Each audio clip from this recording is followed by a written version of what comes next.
on the episcopate for children of Noah. All right, so Noahites have started to appoint overseers, Jewish overseers. That's the correct thing to do. The overseers described in the New Testament as well were always Jews, as opposed to the deacons, the diaconate, if you like, the ministers, and the presbyters, the elders. Anybody can be an elder. Nothing's stopping anyone from being an elder. And diaconate, deacons are appointed ministers who are helping and assisting the Jewish overseers. So I want to talk a little bit more about the Jewish overseers and what our role is. So we had on the show yesterday Rav Yeshayahu Hollander, who was, and we were talking about the concept of how much involvement should there be between Jews and children of Noah who are establishing their own courts of justice, etc. So the question really was on oversight. How much oversight do the Jews have to give?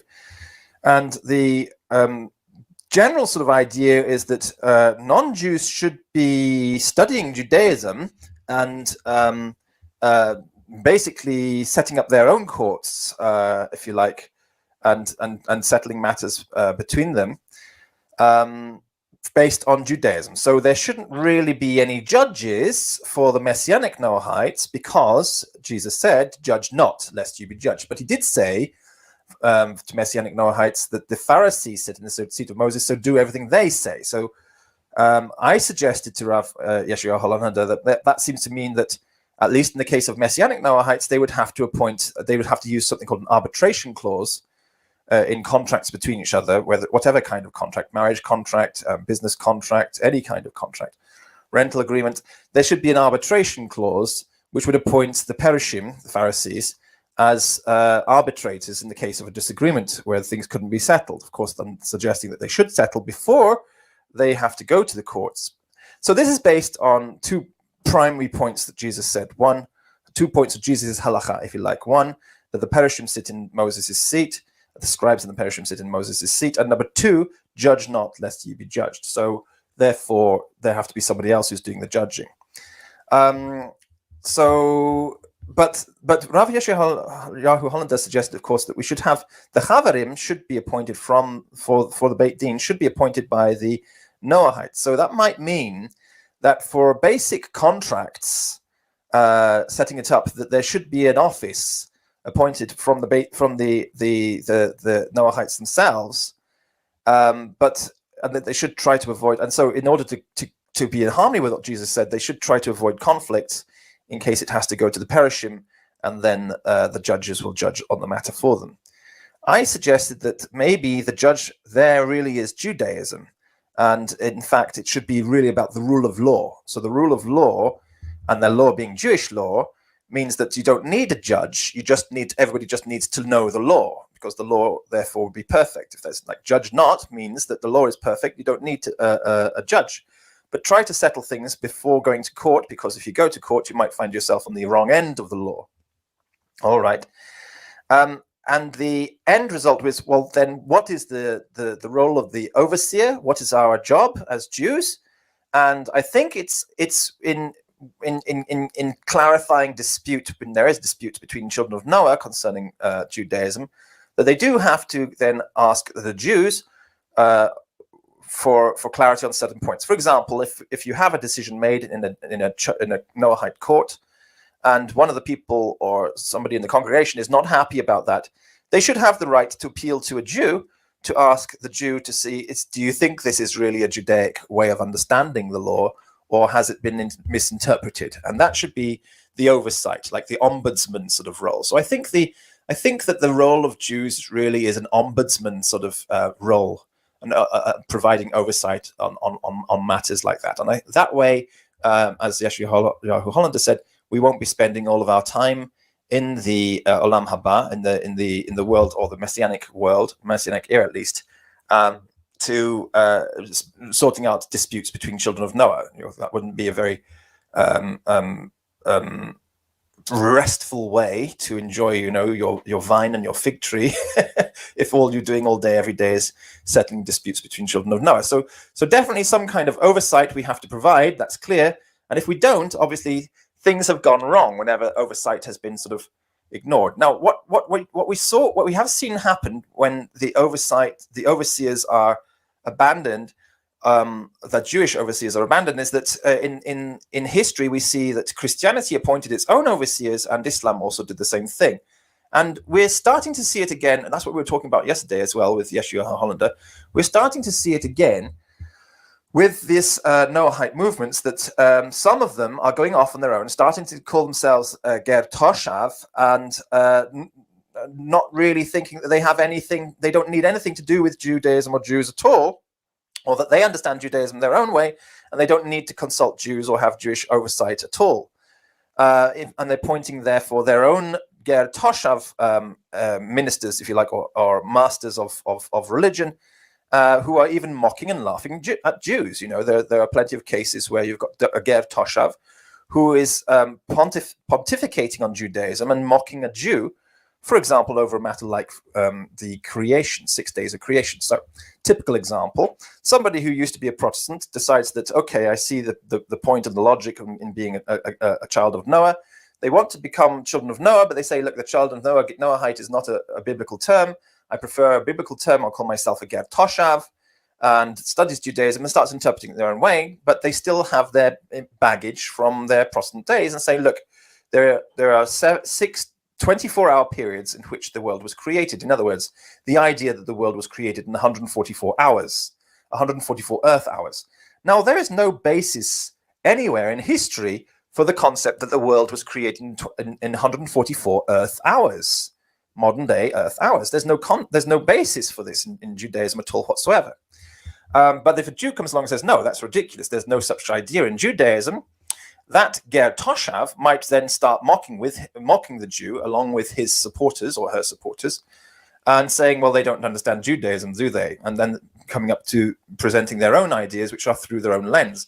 What we see happening here is a repeat of exactly what happened at the beginnings of Christianity and the beginnings of Islamism as well.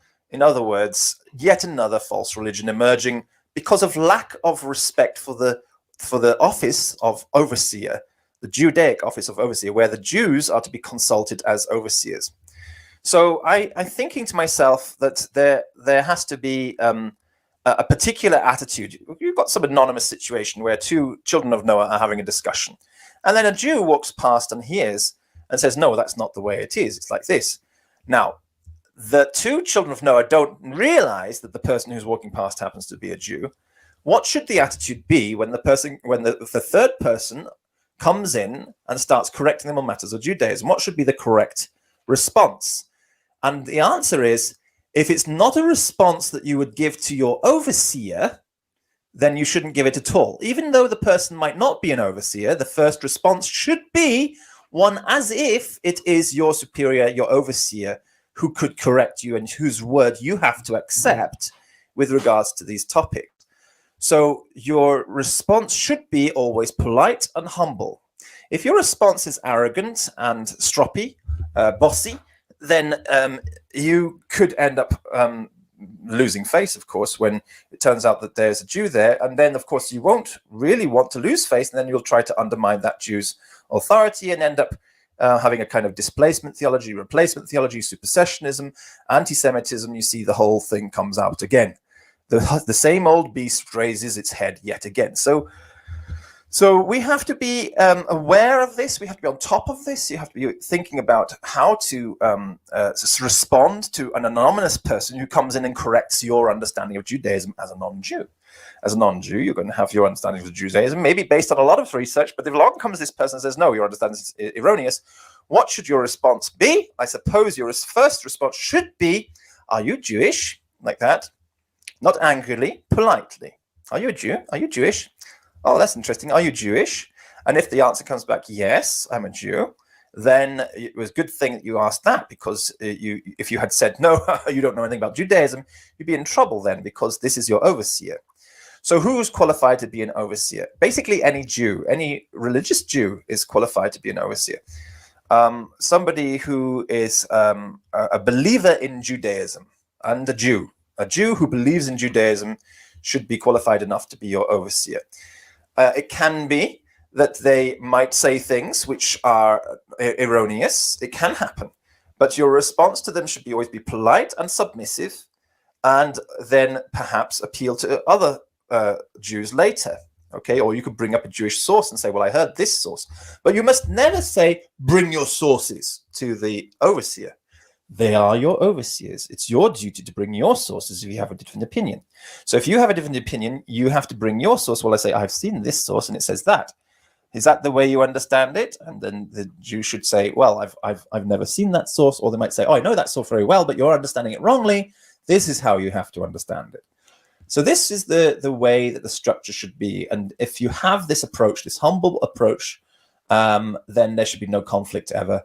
It requires you, as children of Noah, to be polite, to be humble, to be educated. And when somebody comes along as an overseer, and you've identified that they are Jewish, or that at least they claim to be Jewish, then you have to respond politely and bear what they're saying in mind. You can, of course, bring your sources and ask the Jew for their opinion on your sources, but you should not say to the Jew, bring your sources. You have to accept they do have an authority. This is their religion, after all. They are the ones who preserved it for more than 4,000 years, for goodness sake. So why don't you show a little bit of respect to them instead of saying, well, I know better than you? No, that's not right, is it? It's not right to just say, well, I know better than you. Tough. No, that's not right. Especially not for Messianic Noahites. When the children of Noah, who are Messianists, believe in the New Testament. They believe the verse where it says that the Jews are the ones to whom have been entrusted the oracles of God. Therefore, you should have that kind of respect for them as the ones who were entrusted with the oracles of God. Nobody else was, only they were. So for this reason alone, you should show a little bit of humility, a little bit of respect, and take it that they know what they're talking about. And if you have a source which contradicts it, you should bring it and ask politely, what about this source? What do you think about this? How should I interpret this? What should I do with this? Rather than, well, that's not what this source says. That's an arrogance. And this arrogance is actually against the principles of Judaism anyway. That's against respect for the elders. It's against respect for the judges. It's against respect for Judaism itself. So when you respond with a high head, with a stiff neck, then you have to have your neck broken. And that is, metaphorically, of course, not physically. So you should be prepared to be put into your place. Definitely wrong to start pontificating. Definitely wrong. All right, so overseers, just a recap on this.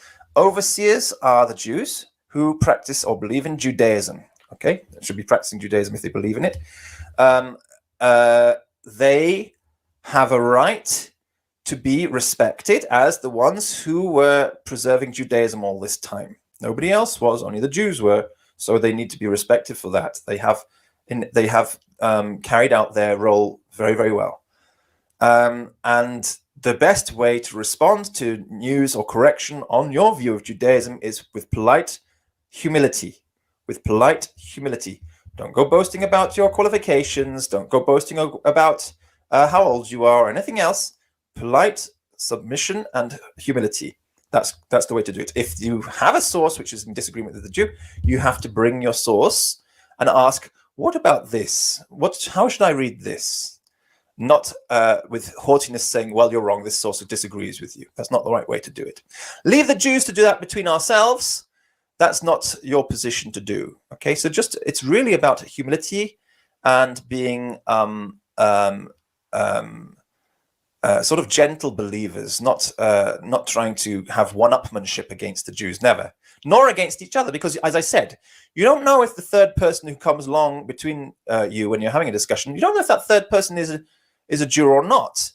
Treat them all as if they are Jews until you find out whether they're not or not. If they say, well, no, I'm not a Jew, then you can say, well, with all due respect, what is your qualification as a non-Jew? Because I have this qualification as a non-Jew, and then you can talk about your qualifications, whether that's right or wrong.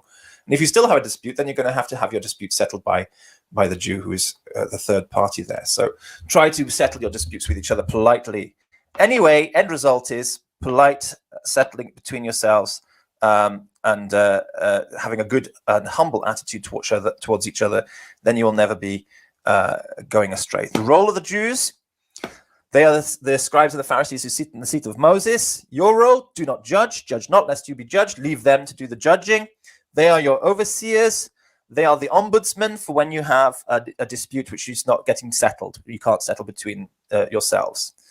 And do remember that just the opinion of one Jew doesn't mean that the matter's over. It could settle the matter for you, or it might be that you need a third Jewish opinion or a fourth Jewish opinion. You might have to keep going up higher and higher and higher and higher until you get to the chief rabbis of your countries, and then you might have to go higher to the Sanhedrin, for example. And remember, on this channel, we are supported by members of the Sanhedrin, and we were supported by the founder of the modern Sanhedrin project, Dov Stein himself was my own teacher. And the supervisor of my Giur L'Chumrah, which I had to go through before I got married. All right, then. Thank you so much for listening. Bear it all in mind, and I hope you found that useful. If you are not a subscriber already, hit the notification bell, like and subscribe. You can also hit the join button as well. And if you're sympathetic with this cause, and what is this cause? This cause is basically to keep Jewish teachers around and informed and educated concerning Messianic children of Noah. Messianic children of Noah are children of Noah, non-Jews in other words, who believe that Jesus of Nazareth was the Messiah. You could be from a Muslim background, you could be from a Christian background, it doesn't matter. If you believe that Jesus of Nazareth was the Messiah of Judaism, then you're a Messianic Noahite, and it's time to, presuming of course that you actually know and want to know what Jesus of Nazareth means as the Messiah, you want to know about the Jewish Messiah, then, and you believe in Judaic point of view, then you're a Messianic Noahite, and this channel is for you. We bring here as many Jews as we can who understand exactly how to reach out to Messianic Noahites and let you know that you're doing the right thing, nothing's wrong with you. Don't listen to any of those Noahites out there who tell you there's something wrong with you because you believe in Jesus of Nazareth as the Messiah. That's not a problem at all. If they say, okay, you're allowed to believe in Jesus of Nazareth, that you can't believe that he's divine in any way, you know, we on this channel are saying that's not the traditional view of Judaism. The traditional view of Judaism is saying that's fine, you're allowed that. It's in Malachi chapter 4.